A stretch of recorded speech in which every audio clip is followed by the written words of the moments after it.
Buenas y bienvenido a la sesión de resolución de problemas correspondiente al capítulo Ley de Coulomb por el profesor Beltrán. Y antes de continuar, es importante que se suscriban al canal y así ayudarán al crecimiento del mismo.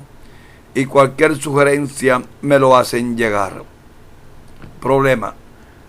Una esferita con carga más Q cuelga mediante un hilo de seda aislante. Cuando se coloca una esferita con carga menos Q a la derecha y una distancia horizontal A, el hilo de soporte se desvía de la vertical. Si se dispone de una tercera carga más 2Q, determina por lo menos 3 posiciones distintas donde habría que colocar esta tercera carga o esferita para que la primera cuelgue verticalmente. Análisis. Aquí tenemos nuestra esferita más Q. Inicialmente ella estaba vertical. Al colocarle esta carga negativa a una distancia A de la vertical, observamos que la partícula más Q se desvía de la vertical debido a la fuerza de atracción con respecto a la carga negativa. Esta se va a desviar de acá. Necesitamos colocar una tercera carga, como estamos observando, para que la partícula más Q vuelva a su posición inicial. Es necesario entonces, al colocar la partícula más Q, que ella experimente una fuerza hacia el lado izquierdo para que se iguale con la fuerza de atracción debido a la carga negativa. En otras palabras, para que la partícula más Q quede en forma vertical, la fuerza 2,1 y la fuerza 3,1x debe estar en equilibrio, es decir, la sumatoria algebraica de la fuerza 3,1x y la fuerza 2,1 debe de dar igual a 0. Recordando las ecuaciones de la ley de Coulomb, tenemos que la fuerza entre dos partículas está dada por la constante K por el producto de las magnitudes de las cargas entre la distancia al cuadrado por un vector unitario. Recordando que un vector unitario se puede representar por su vector dividido entre su módulo. Si introducimos el vector unitario en la expresión número 1, nos va a quedar la siguiente expresión para la fuerza de Coulomb.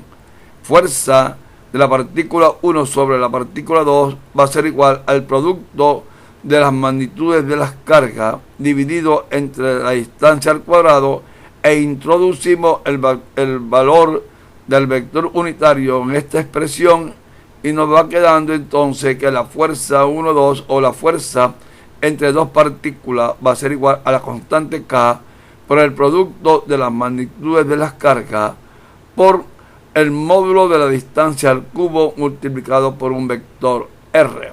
Observen, la ecuación 1 es la ley de Coulomb cuando vamos a utilizar esta. Esta la vamos a utilizar cuando la fuerza es horizontal o vertical. Y la fuerza 1, 2 generalmente se utiliza cuando la fuerza es oblicua, es decir, como en este caso que tenemos aquí. Ahora, las dos fuerzas son equivalentes, lo que resulta que la primera está en función del vector unitario y la fuerza número 2 o la ecuación número 2 está en función del vector R. Ahora, como dice el problema, nos dice que la partícula debe quedar en equilibrio con respecto a la vertical. Esto nos está indicando entonces que la sumatoria de todas las fuerzas en X que actúa sobre la partícula Q debe de ser igual a 0. Ahora, vamos a hacer los cálculos de la fuerza que necesitamos para introducirlo en la ecuación número 3. Observamos, vamos a calcular primero la fuerza que la partícula 2 ejerce sobre la partícula 1 y recordando que el módulo de la partícula 1 y de la partícula 2 son iguales. La fuerza de la partícula 2 sobre la partícula 1, vamos entonces a aplicar la ecuación número 1. Como les dije anteriormente, vamos a aplicar directamente esta ecuación que tenemos aquí cuando la fuerza es vertical o horizontal. En este caso estamos observando que la fuerza 2,1 es horizontal y dirigida hacia la derecha.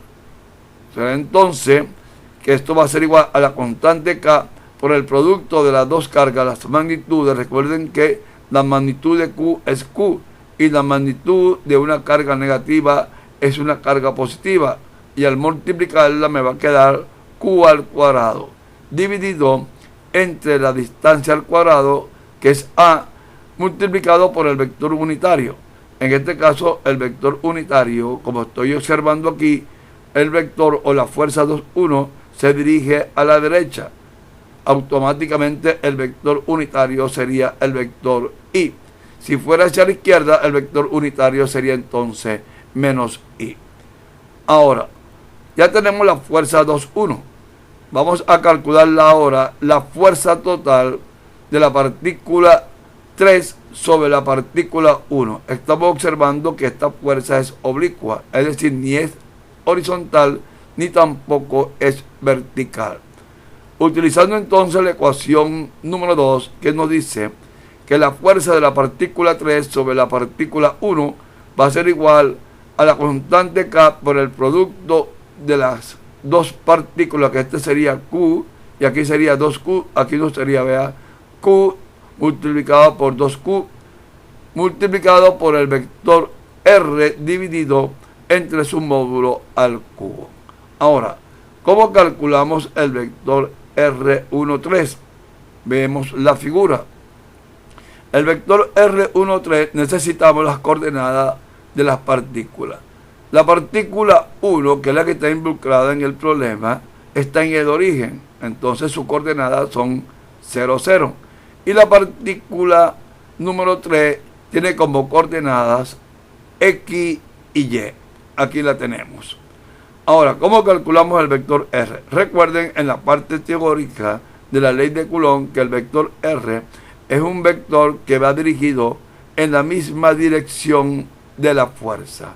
Es decir, que la fuerza, como esta es positiva y esta es positiva, la partícula 1 tiende a ir hacia la izquierda, es decir, hay una repulsión y va a tener dos componentes, una componente 3,1x y una componente 3,1y. Para el caso mío, me interesa nada más, o nos interesa, la componente 3,1x, que se va a igualar a la fuerza 2,1.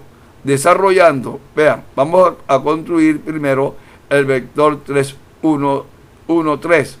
Recordando un poco de análisis vectorial, para construir un vector, resto las coordenadas del punto final menos el punto inicial. Es decir, 0 menos x y 0 menos y. Y nos queda que el vector 1, 3 nos queda entonces menos x en y menos y en j. De acuerdo a la ecuación, necesitamos un módulo al cubo. Es decir, primero hallamos el módulo y posteriormente lo elevamos al cubo. Sacando el módulo, recuerden que eso va a ser igual a la raíz cuadrada de la suma de las componentes al cuadrado. Esta expresión que tenemos aquí también la podemos colocar de esta forma: x al cuadrado más y al cuadrado a la 1/2. Como la queremos al cubo, elevamos al cubo ambos miembros y nos queda que R13 al cubo va a ser igual entonces a x cuadrado más y al cuadrado a la 3/2. E introduciendo el vector R y su módulo al cubo en la ecuación número 3, nos queda que la fuerza 1,3 va a ser igual a 2 veces, aquí estoy multiplicando Q por Q, nos da Q al cuadrado, coloco su módulo al cubo que sería x cuadrado más y al cuadrado a la 3/2 multiplicado por el vector R, que es menos x en y menos y en j. Ahora, la componente x de la fuerza 1,3 es todo lo que multiplique ahí, es decir, todo esto multiplicado por x es la componente x de la fuerza. En otras palabras, la componente 1,3x va a ser igual a menos, aquí tenemos el signo negativo, aquí estoy observando que va hacia la izquierda, y nos va a dar igual a 2 veces k por q al cuadrado multiplicado por x entre x al cuadrado más y al cuadrado a la 3 medio. Ahora, aplicando la condición 3, que la sumatoria de todas las fuerzas que actúan en x para que la partícula 1 quede en equilibrio debe de ser igual a 0, vamos a introducirle entonces la expresión número 3. ¿Y cuáles son las fuerzas que actúan en x? La fuerza 2,1, que ya la tenemos, que nos dio esta expresión que tenemos aquí, que es la número 4, y la fuerza 1,3x, que es la que tenemos acá anteriormente. Colocando esto en esta ecuación nos queda, e igualando, porque esto como es negativo, al pasar al otro miembro, nos va a dar positivo y nos queda que la fuerza 2,1 va a ser igual entonces a la fuerza 3,1x. E introduciendo los valores de la fuerza 2,1 va a ser igual a k por q al cuadrado entre a al cuadrado, que es lo que tenemos aquí. Esto lo igualamos entonces a la expresión anterior, que sería 2 veces k por q al cuadrado entre x al cuadrado más y al cuadrado a la 3 medio. Aquí observamos que k con k se nos cancela, q cuadrado con q cuadrado también se nos cancelan, y nos va quedando lo siguiente: x cuadrado más y cuadrado a la 3 medio, lo paso, está dividiendo, lo paso para acá multiplicando. Esta a que está dividiendo lo paso al otro miembro multiplicando, y nos queda entonces x cuadrado más y cuadrado a la 3 medio igual a 2 veces al cuadrado por x. Recuerden que x cuadrado más y cuadrado a la 3 medio es equivalente o es igual de colocar la raíz cuadrada de x cuadrado más y cuadrado, todo eso a la 3, y esto va a ser igual a 2 veces al cuadrado por x. Si queremos eliminar la raíz, elevamos todo esto al cuadrado y el lado derecho también al cuadrado, y nos queda entonces, vean, como esto está elevado al cuadrado, se nos va con la raíz, y todo esto al elevarlo al cuadrado, que nos va a quedar 4 a la 4 y x al cuadrado. Nos va quedando entonces en el lado izquierdo x cuadrado más y cuadrado a la 3, y en el lado derecho nos queda 4 a la 4 entre x al cuadrado, que es lo que se quería determinar de acuerdo a la respuesta del problema. Bueno, espero que esta resolución de este problema les sirva de mucho estudio y de mucha ayuda en sus estudios correspondientes al capítulo de la ley de Coulomb. Y no olviden de suscribirse en el canal, y así ayudarán al crecimiento del mismo. Gracias, y nos veremos entonces en la próxima sección de problemas.